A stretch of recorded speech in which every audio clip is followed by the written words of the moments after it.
Hey guys, welcome back to the channel. We are doing again SOLIDWORKS tips and tricks.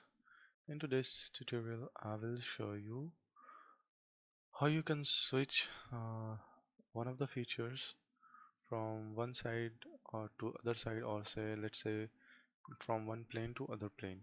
So let's suppose you have a part something like this. It can be different. Just this part is only for the tutorial, so it's not like accurate dimension or no. So apart from that, let's say I want to move this cut part to this side, the back side of my base part.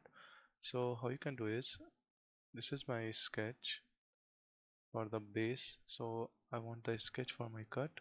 Just right click and edit sketch plane. Now it will ask me to select the face, so I'll go for this one.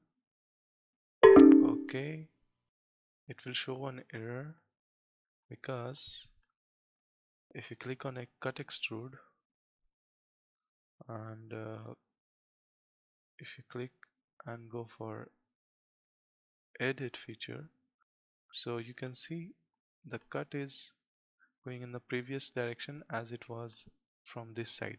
So all you need to do is just reverse the direction and boom, you're good to go. So I just shifted my cut extrude from this plane to the opposite plane. Just clicking 2 3 options. Let's try with this one. So let's edit sketch plane, select the plane, click OK, and you won't see anything because it's extruded in the other direction. So edit feature for boss extrude and just reverse the direction. So yeah, that's how you can switch the sketch planes.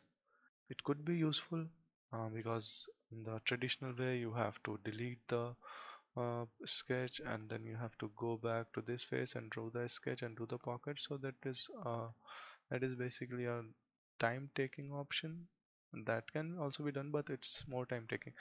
But this option, by editing the sketch plane, you can simply do this very easy. If you find this video useful, make sure to like the video, and if you have any doubts, feel free to comment down below. Thank you guys so much, and peace.